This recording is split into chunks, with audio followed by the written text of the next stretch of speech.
Hey guys, how's it going?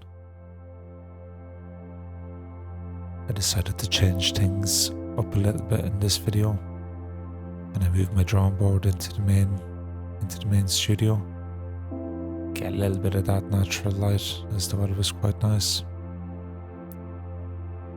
So for those who watched my last video, the Aussie one, I would have waffled on about how I wanted to explore this new technique, and yeah, in this video I'm going to be chatting about how I went about creating this piece. So the first thing I like to do before I start any piece is I like to work on my reference image, and I use Photoshop, but you don't necessarily have to use Photoshop. You can use any editor. And once I select a few images that I'm happy with, I then photo manipulate them and play around with the levels and the contrast. And yeah, this will give me my main reference image.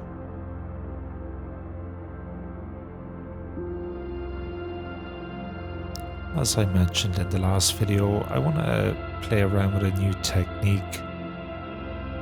This is something I would have started doing when I'm designing tattoos, and yeah, I said I'd give it a go with charcoal and see what results I can achieve. So to do this, I would have used a stamp filter. It was the only one I could find that would give me the effect I wanted. And by using the stamp filter, it gives me all my black and all my negative. And yeah, this will be the kind of base for creating this piece. I'm going to go ahead and literally draw around every single black mark. And yeah, it took a little bit of time and a bit of work, and really tested my patience. But I literally went around every single black dot. Yeah.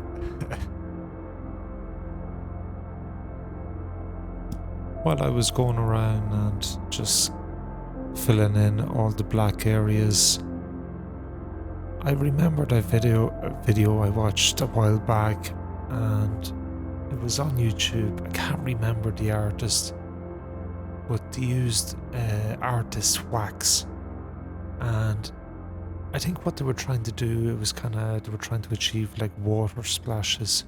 So they put the artist wax down on each of the kind of negative spaces, and then they put the charcoal on top, and then removing the wax, it left all the negative spaces. So while I was like halfway into doing this, I was like, oh my god, I could have done that. It would have been so much cleaner and so much easier, as when you have big chubby fingers, this is not an easy task. So, but that's the beautiful thing about experimenting. Like, you're only going to learn, you know? So I always say it, just go for it, give it a go, and you'd be surprised what little techniques you can pick up along the way. So yeah, on that, I think in a future video, I'll be using artist wax with a similar reference, and I reckon it'll be so much faster. Yeah, practice makes perfect. So now that I have all the black bits done, I'm going to go ahead now with my soft charcoal block, and just by looking at the reference image, I'm just going to start adding in all the different tones to create a bit of depth. And the beautiful thing about a piece like this is it doesn't have to be too accurate. And by having all those little black bits down, I create all these other little textures that, yeah, to take on a world of their own. So I'm just going to go ahead and continue this process here, just building up the tones, and I'm going to set the canvas up for the highlights.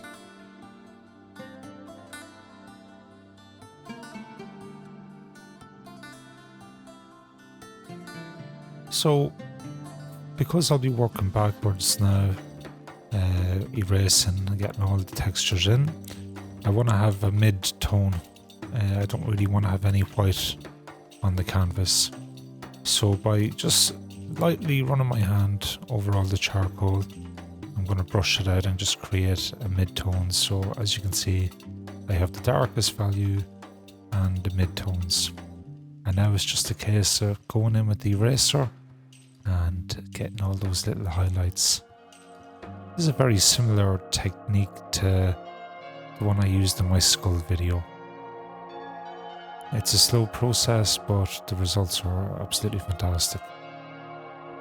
And all that mind-boggling work with the black, it's all worth it. It really is. For any of you guys who have been following my community tab over the last few weeks, you would have noticed that I keep referring to this image as the flop. Because, let's be honest, it's only going to get about 100 views.